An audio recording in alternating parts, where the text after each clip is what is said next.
Hello and welcome to my channel.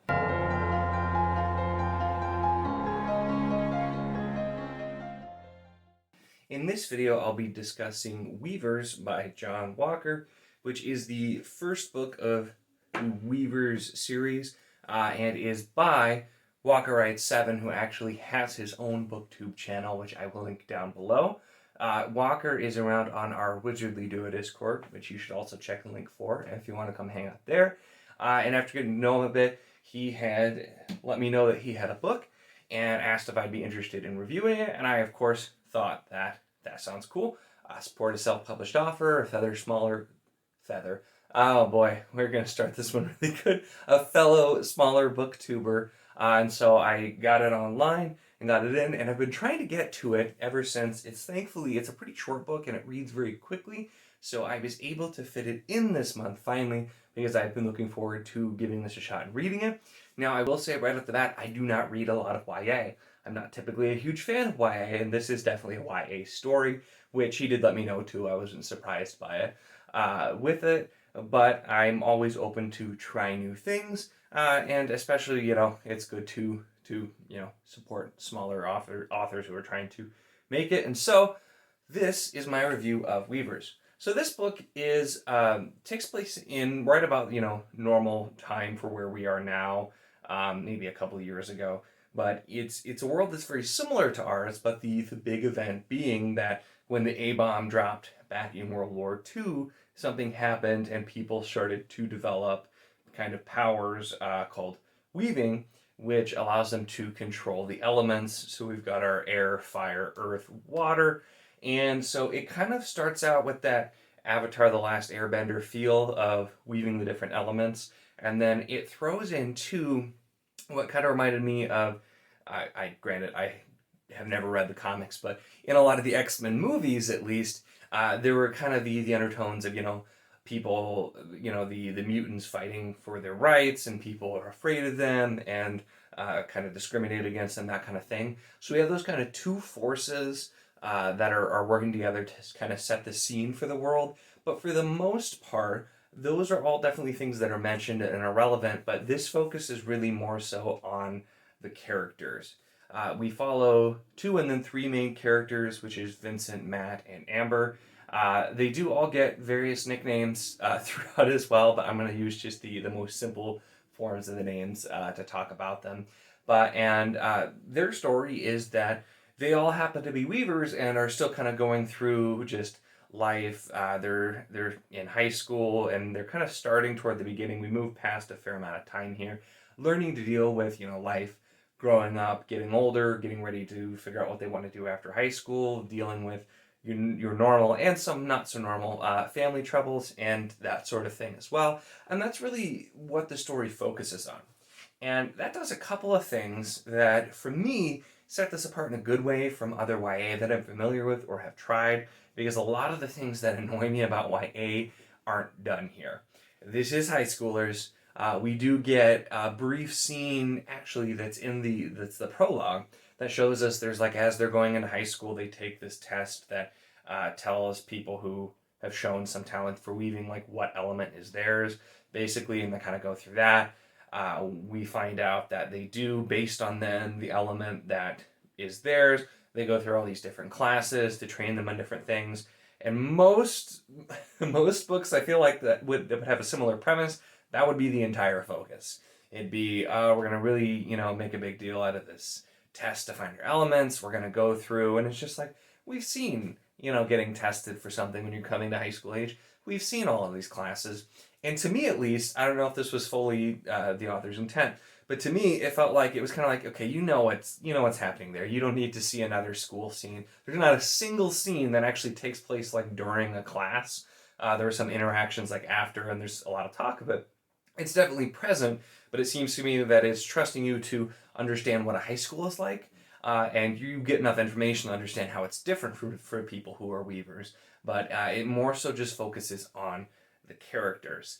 And with the characters, I found them to be really well written and just felt very genuine and lifelike. You could see, people you probably know in these characters, and at the end too, the author does mention that he I'm going to start calling him Walker because I'm trying to. Uh, I use Walker as a first name because I talk to him in Discord a lot, and so it's the last name. But I usually use last name anyway, so it'll be fine. But so Walker, even at the end, said friendship was a big theme he did want to focus on, which definitely showed, and that he did base some characters off people he had known and been friends with. But the friendship dynamic is one that I really feel like is not focused on nearly as much in a lot of books, especially the male friendship between the two male protagonists and the way that that's shown, which to me felt very real lifelike, and it was just that's something that I feel like does not get a ton of focus. And even the romance aspects between one of the male protagonists and the female protagonist, Amber, even that the romance is not at all the focus. Like I feel like a lot of similarly placed stories in this kind of setting would have really put a lot into that. More important than any of that is kind of the friendship, and it just the bit of romance felt very organic in building to it, didn't feel forced, and really the character interactions in general didn't feel forced at all, and so that was something I really enjoyed. We got to skip a lot of the stuff I don't care about, don't want to read about, and that you get a lot in YAs because I've said it before, I'll say it again. I hate the school trope. It's my least favorite trope. I don't like reading the school trope. Some people do it well. I've definitely seen school trope done well, but if I can just avoid the school trope despite having a high school is technically part of the setting, that's a win as far as I'm concerned.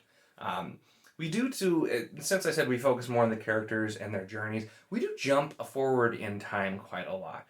They're starting where they're younger, and then by the end of the story, they're in their senior year. They're talking about what they're going for to graduate. And so some of the plot did feel a little bit rushed, but it wasn't so much that we just have to hurdle forward and get there. It was more so that the focus really seemed to be more on the characters and their relationships and their dynamics than specifically what was actually going to happen. But we did really get a lead up to where things were going to be going with the plot. And there's some interesting questions that are posed throughout and just how things would work in a world like this. And that's where we get some of the different questions with, these are kids and they don't realize that, there is discrimination against weavers. And when attacks start happening all around the world that are involving weavers and sometimes targeting regular people or weavers, there's a lot of questions and there's a lot of fear from people with it as well. And we get a lot of focus too on kind of the elements and really focusing on it. A big part is the characters really going beyond just using the thing that they have and kind of take for granted and understanding the elements. And you do definitely see, though, and there were some little hints that I think are going to come up later, probably in the next book as well, just talking about the fact that, weavers, even though, they're just as likely to be a bad person as any other person, do kind of take their power for granted. There's actually a scene where some characters are camping and they completely dam up a river and dig a pool and reroute it and then cut some trees to see the stars. And I'm like, you guys are destroying nature right now. Despite the fact that you're supposed to be really close to nature, you're just kind of it's fine. And so definitely get though, but they're young and they don't realize. And I wonder if those are going to be things that are brought up later, just based on how some things did happen. The ending, I will say, did feel a little bit predictable, partially just because there were hints throughout. Part of it was supposed to kind of be a twist, but the other part I feel like you were meant to see coming. So I never mind if I'm led in the right direction through the hints. It wasn't in your face by any means, but there were several little mentions, several little pieces that we saw that kind of showed you where it was going. And while it wasn't necessarily confirmed, I have a pretty strong suspicion about what the real case with the villain was at the end. So I'm going to most certainly ask Walker to spoil me and tell me tell me if I'm correct, because I'm impatient. But I don't want to spoil you, the viewer, so I will not say what that is. But if you do end up reading this, let me know what your thoughts on that part are as well. And if you thought of anything interesting about the villain, because there were definitely some hints throughout that I think are going to come back. But really, it was an enjoyable story. Like I said, this is not the normal kind of thing that I read, so I find the fact that I actually did like it a very higher praise than it would be probably for a book that's more kind of my speed. This isn't my normal thing, but like I said, even though it definitely is a YA book and it reads like a YA book, because it is, it avoided a lot of the things that I don't like about the genre. And I try to not paint the whole genre as all being the things I don't like.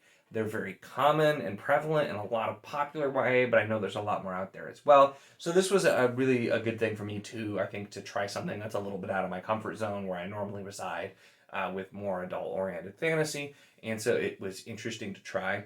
And I found Walker had a very unique voice, as well, that just, it read different, not even just like, YA versus adult. It read a little bit different, and it definitely seemed to be coming from him. And I think there were a lot of personal elements put into the story, which is why it did come off that way. Now there were some little rough around the edges moments all throughout, which when you have a first time author in general, that's pretty common. I joked earlier, there was, at the beginning, we get like a lot of nicknames thrown at us at once, which felt a little bit odd, but seemed to be that was kind of the beginning before he fully captured his voice and how he wanted to tell the story. And so it started out kind of weird, but then very quickly I could tell, just from reading, that he got a lot more comfortable with writing the story, which is definitely something good. I've tried to write things, and I know it's very difficult to actually write a novel, so I always try to give new authors, credit for actually finishing the book, and a little bit of a pass on, if there's a few missteps, which there wasn't really a ton here. There were definitely some spots where I feel like a little bit more editing would help, and that also is something where you come in when you're self-publishing. It's harder to go through all of the steps that you normally would. Granted, there's some later Wheel of Time books that have a lot of typos, so I can't complain too much about that either, with it as well. But overall, this was an enjoyable book. It took some familiar concepts and then used them to tell you a very character-centric story that still has its own unique things to say, using some things that are familiar as well to go about it. So it was an interesting way to look, and it didn't end up being like any of my fears, because I will admit, Walker, I probably didn't tell you this, but when I first got the book, and I'm like, oh man, this is high schoolers, and it's YA, and there's going to be a school, and I was really worried that I wouldn't like it, and so I found myself liking it a lot more than I thought I would, which was good. But this was a really easy read for me. It didn't drag on, it moved pretty quick, and I really found myself enjoying the characters, which I think is really, that's what the focus here is, the characters and their families, the different expectations. There's a lot I could get into with spoilers about different things that happened, but all of them kind of going through this together, and coming out stronger, which are themes you definitely see a lot with teamwork, friendship, but it was really well done here, and so I enjoyed the read. So with that, those are my thoughts on Weavers. If you would also like to read this book, I will leave a link down in the description on Amazon to where you can find this. There's the physical copy and the ebook. I know he told me that the physical copy is more like formatted the way that he wanted it to. So take that as you will. But I'll leave a link. I'll do an affiliate one where I'll get like a small commission if you actually buy the book. And then I'm sure that Walker will get some money from that as well. So, it's supporting two booktubers. But I would highly recommend this to any regular YA readers. I appreciated it as a non-YA reader, and so I think people who do read a lot more in that genre will really like the kind of unique character-centric approach that this does, while really not being the kind of the run-of-the-mill type stuff that you get in a lot of YA books. So if you read YA a lot more than I do, I would definitely recommend it. But like I said, even as somebody who doesn't normally read YA, I did actually enjoy the book quite a bit as well. So I was glad to finally get to it. With that, those are my thoughts. If you have read this, definitely let me know your thoughts, or if you're planning to read it, let me know what you thought about the review or what sounded interesting to you. Always love to hear your thoughts. Make sure to check the link in the description down below, like I mentioned before, for both Walker's channel, since he's active here on YouTube, and also for our Discord if you want to join and chat with us there. And of course, make sure to subscribe if you'd like to see more of my content.